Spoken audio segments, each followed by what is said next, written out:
वहां से सीखने की जरूरत है कि कैसे वो अपनी संस्कृति को बचाए रखते हैं, और एक बड़ा मैसेज है। ओ यार डेफिनेटली बड़ा मैसेज है, बहुत बड़ा मैसेज है। और बाय द वे इस समय जो ये है, ये कल्चरल तो है ही है, उसमें कोई डाउट नहीं। मैसेज है, ये जियो पॉलिटिकल मैसेज है, हम उसको डिनाई नहीं कर सकते। और इसमें जियो पॉलिटिकल रियलिटी भी है। इंडोनेशिया को चाइना अपने इन्फ्लुएंस में लाना चाहता है। जी। उधर अमेरिका भी इंडोनेशिया को अपने इन्फ्लुएंस में लाना चाहता है। तो इंडोनेशिया एक तरह से इन दोनों देशों के बीच में काफी इंटेंस कंपटीशन के बीच में है। और इंडोनेशिया ने पिछले साल अमेरिका के साथ एक मेजर डिफेंस पार्टनरशिप करी है। तो चाइना विदाउट डाउट इसको बड़ी ही बड़ी क्लियर आई से देख रहा है। जैसे एम्बेसडर त्रिपाठी अभी बता रहे हैं, इसमें एक पोर्ट का भी एग्रीमेंट है, जिस पोर्ट को हम जॉइंटली डेवलप करेंगे।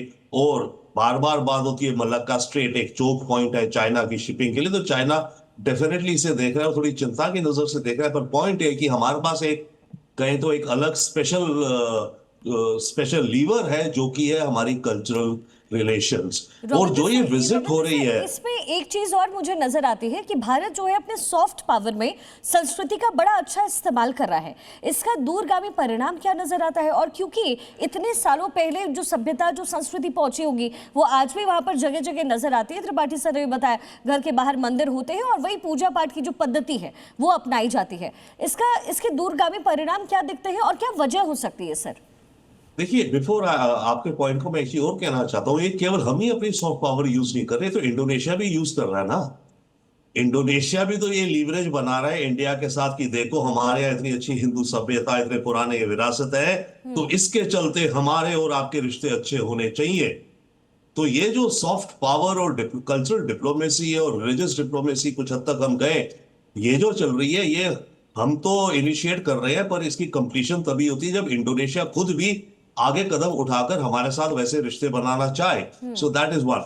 दूरगामी जहां तक बात है, यूर एब्सोल्युटली राइट, दूरगामी है कि जितने जितने स्ट्रॉन्गर ये रिश्ते होंगे, उतने स्ट्रॉन्गर हम दोनों देशों के बीच में दूसरे रिश्ते भी होंगे।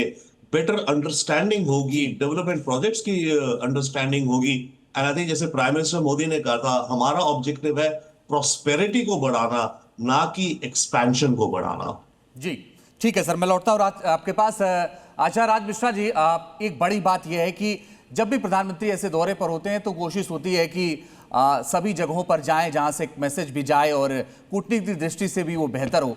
मगर इंडोनेशिया में मंदिर में जाना, और जैसा जगह त्रिपाठी सर कह रहे थे कि वहां की संस्कृति अलग है, वहां से हम क्या सीख सकते हैं?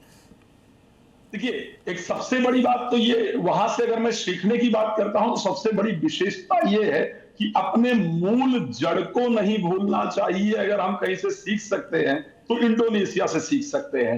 बेशक वो कन्वर्ट हुए, लेकिन जैसा कि अभी हम सब लोग चर्चा कर रहे थे कि उन्होंने अपने जड़ को नहीं भुलाया। जो एक्चुअल सनातन धर्म है, जो एक्चुअल उनकी मूल संस्कृति है, उसका आज तक पालन करते जा रहे हैं। लेकिन दूसरी बात क्या है, क्योंकि प्रधानमंत्री जब भी कहीं जाते हैं तो हर एक जगह को विजिट करते हैं। श्री रामचरितमानस में गोस्वामी तुलसीदास जी ने एक चौपाई कहा था कि मुखिया मुखसो चाहिए, खान पान कहो एक, और पालई पोसई सकल अन्न तुलसी सहित विवेक।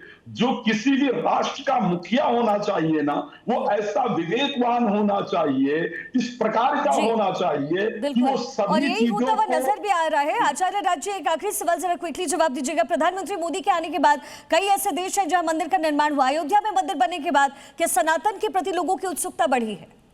देखिए, सनातन ही एक धर्म है जो कहता है सर्वे भवन्तु सुखिनः सर्वे सन्तु निरामया सर्वे भद्राणि पश्यन्तु मा कश्चित् दुःखभाग् भवेत्। अगर विश्व के अंदर शांति लाना है, प्रधानमंत्री जी बार बार कहते हैं हम विस्तारवाद पर भरोसा नहीं करते, हम विकासवाद पर भरोसा करते हैं। तो सर्वे भवन्तु सुखिनः का जो मंत्र है वो सिर्फ भारत से हो सकता है, और ये आदरणीय प्रधानमंत्री जी ने हर कंट्री के अंदर जाकर के बताया है। चलिए, बहुत बहुत शुक्रिया आप सभी का हमारे साथ जुड़ने के लिए। तो प्रधानमंत्री मोदी का इंडोनेशिया का दौरा और सबसे बड़े मंदिर में आज प्रधानमंत्री मोदी प्रवेश करने जा रहे हैं।